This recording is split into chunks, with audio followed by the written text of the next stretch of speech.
வணக்கம். மாலை முரசு செய்திகளை விரிவாக பார்ப்பதற்கு முன் தலைப்புச் செய்திகளை பார்க்கலாம். ஒலிம்பிக் மற்றும் பாராலிம்பிக் போட்டிகளில் பதக்கம் வெல்வதில் ஹரியானா வீரர் வீராங்கனைகளின் பங்களிப்பு மிக அதிகம் என பிரதமர் பெருமிதம். ஒலிம்பிக் விளையாட்டு பயிற்சி மையங்கள் அனைத்து மாவட்டங்களிலும் உருவாக்கப்படும் என்றும் தேர்தல் பரப்புரையில் மோடி அறிவிப்பு.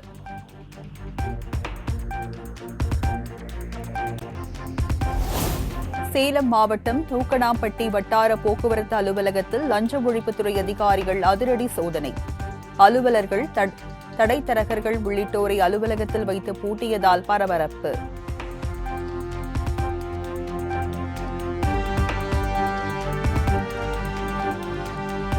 தமிழகத்தில் பள்ளி மாணவ மாணவிகளுக்கான காலாண்டு விடுமுறை அக்டோபர் 6ஆம் தேதி வரை நீட்டிப்பு. விடுமுறை முடிந்து அக்டோபர் 7ஆம் தேதி பள்ளிகள் திறக்கப்படும் என பள்ளிக் கல்வித்துறை அறிவிப்பு.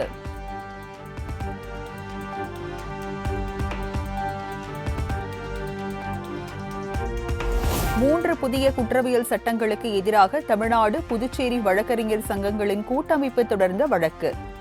மத்திய அரசு பதிலளிக்க சென்னை உயர்நீதிமன்றம் உத்தரவு.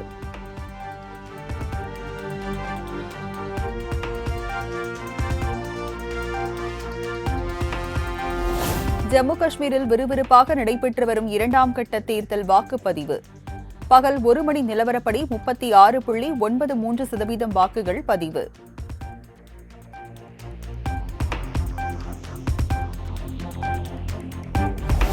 OTT தளத்தில் வெளியாகும் சினிமா, வெப்சீரிஸ்களை ஒழுங்குபடுத்தி தணிக்கை செய்து வெளியிட உத்தரவிடக் கோரி மனு தாக்கல். மத்திய உள்துறை செயலர், தொலைத்தொடர்புத்துறை செயலர் உள்ளிட்டோர் பதிலளிக்க உயர்நீதிமன்ற மதுரை கிளை உத்தரவு.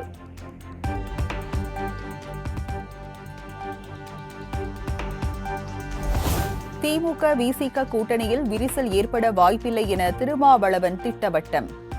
ஆதவ் அர்ஜுனா பேச்சு சர்ச்சையான நிலையில் அவர் மீதான நடவடிக்கை குறித்து உயர்நிலை குழுவில் கலந்து பேசி முடிவெடுக்கப்படும் என பேட்டி. திமுக மற்றும் விசிக ஆகிய 2 கூட்டணி கட்சிகளுக்கு இடையில் எந்த சலசலப்பும் இல்லை, விரிசலும் இல்லை. அப்படி விரிசல் உருவாகுவதற்கு வாய்ப்பும் இல்லை.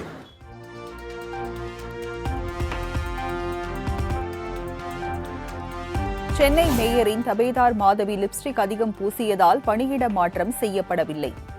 பணியை சரிவர செய்யாத காரணத்தால் மெமோ கொடுக்கப்பட்டு பணியிட மாற்றம் செய்யப்பட்டதாக மேயர் அலுவலகம் விளக்கம்.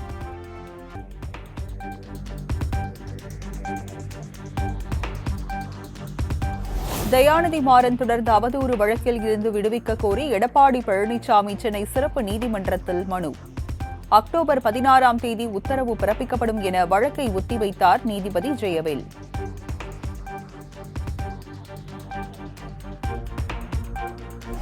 ஆண்டுதோறும் 6% சொத்து வரி உயர்த்துவது தொடர்பான விதிகளில் திருத்தம். தமிழ்நாடு நகர்ப்புற உள்ளாட்சி அமைப்புகளில் திருத்தம் செய்து தமிழ்நாடு அரசு உத்தரவு.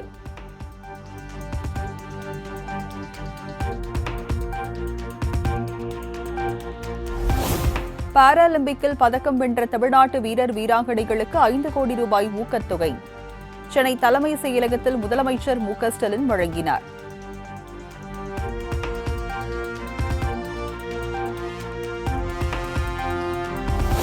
சிறந்த கைத்தறி நெசவாளர் விருதுக்கு தேர்வு செய்யப்பட்ட 6 விருதாளர்களுக்கு பரிசு.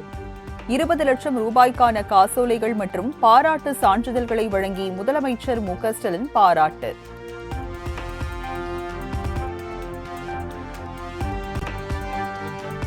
டெங்கு பாதிப்பு தமிழ்நாட்டில் கட்டுக்குள் இருப்பதாக சுகாதாரத்துறை அமைச்சர் மா. சுப்பிரமணியன் பேட்டி. காய்ச்சல் பாதிப்பால் மருத்துவமனைகளில் நோயாளிகள் நிரம்பி வழிவதாக வதந்தி பரப்பப்படுவதாக குற்றச்சாட்டு. நீங்களா ஒரு கற்பனையா, ஒரு அதீத கற்பனையை வளர்த்துக்கின்னு ஃபீவர் சிம்டம்ஸ் அதிகமாகிடுச்சு, மருத்துவமனைகள் நிரம்பி வழிகிறது, அது மாதிரி பிரேக்கிங் நியூஸ் எல்லாம் போடுறதுக்கு முயற்சி பண்ணாது. டெங்கு தான் டெய்லி சொல்லிட்டு இருக்கிறோமாங்க. டெங்கு ஒன்றும் பாதிப்பே இல்லைங்க, கண்ட்ரோலில் இருக்கு. 5 இறப்புகள் இந்த ஓராண்டுக்குள்ள, அவ்வளோதான்.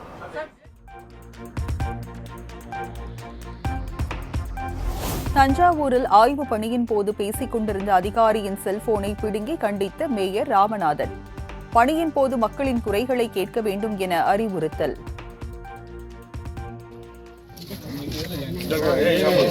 மாமா நீங்க முன்னாடி வாமா. தண்ணி வந்துட்டு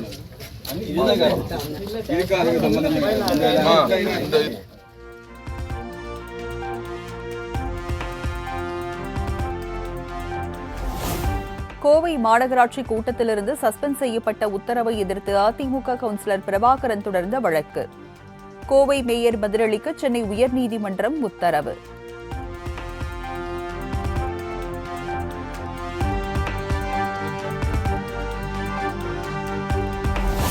நீட் தேர்வு மோசடிகளை தடுக்க அமைக்கப்பட்ட குழு அறிக்கை அளிக்க மேலும் 3 வாரம் அவகாசம் வேண்டும்.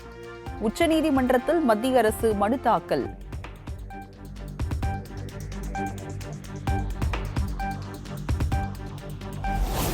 காலியாக உள்ள ஆசிரியர் பணியிடங்கள் அனைத்தையும் மார்ச் மாதத்திற்குள் நிரப்ப அரசு நடவடிக்கை எடுக்க வேண்டும். தமிழ்நாடு அரசுக்கு பாமக தலைவர் அன்புமணி ராமதாஸ் வலியுறுத்தல்.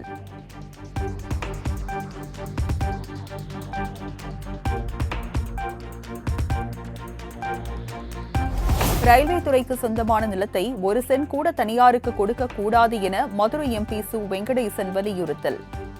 கூடல் நகர் ரயில் நிலையத்தை 2வது முனையமாக உருவாக்க வேண்டும் எனவும் மத்திய அரசுக்கு கோரிக்கை.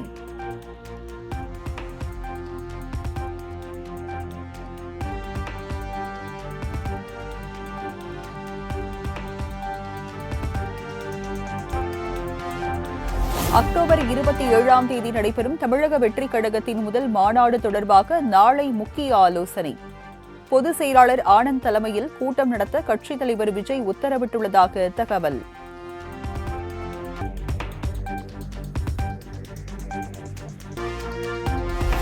ஆந்திராவில் இருந்து திருத்தணிக்கு சட்டவிரோதமாக சரக்கு வாகனத்தில் செம்மரக்கட்டைகளை கடத்தி வந்த 2 பேர் கைது. 25 லட்சம் ரூபாய் மதிப்பிலான செம்மரக்கட்டைகளை பறிமுதல் செய்து போலீசார் விசாரணை.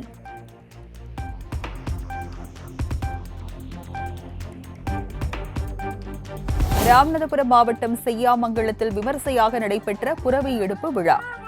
மழை பெய்து விவசாயம் செழிக்க வேண்டிய புரவி எடுத்து மக்கள் வேண்டுதல்.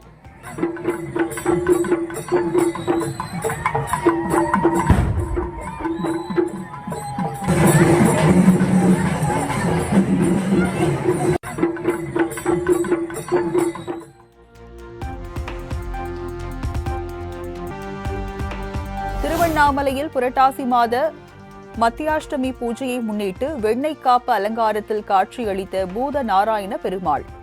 ஏராளமான பக்தர்கள் கோவிந்தா கோவிந்தா என முழக்கம் எழுப்பி வழிபாடு.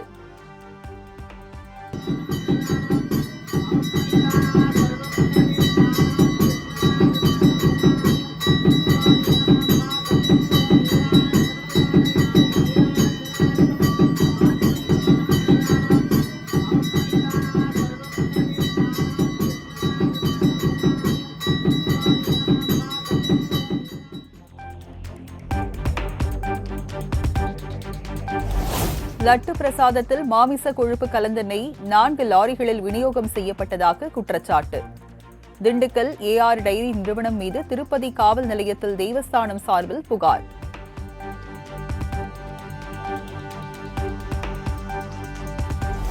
கர்நாடக முதலமைச்சர் சித்தராமையா மீது வழக்கு பதிவு செய்து 3 மாதத்தில் அறிக்கை அளிக்க வேண்டும். மைசூரு நகர்ப்புற மேம்பாட்டுக் கழக முறைகேடு விவகாரத்தில் காவல்துறைக்கு லோக் ஆயுக்தா நீதிமன்றம் உத்தரவு.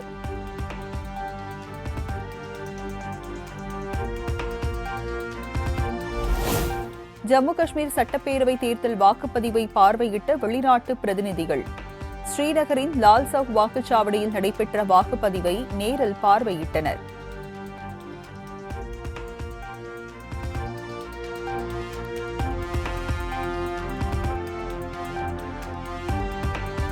ஜம்மு காஷ்மீரின் மாநில அந்தஸ்து மட்டுமல்ல, மக்களின் ஜனநாயக உரிமைகளும் மீண்டும் மீட்டெடுக்கப்படும். ஜம்முவில் நடைபெற்ற பிரச்சார கூட்டத்தில் மக்களவை எதிர்க்கட்சித் தலைவர் ராகுல் காந்தி திட்டவட்டம்.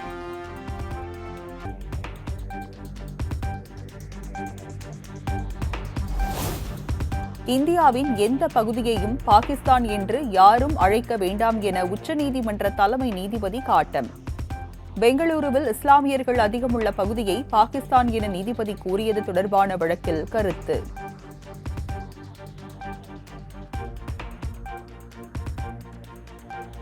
வேளாண் சட்டங்களை திரும்ப கொண்டுவர வேண்டும் என்ற தனது பேச்சுக்கு மன்னிப்பு கோரினார் பாஜக எம்பி கங்கனா ரணாவத். நாடு முழுவதும் கடும் எதிர்ப்பு எழுந்த நிலையில் கருத்தை திரும்பப் பெற்றார் கங்கனா.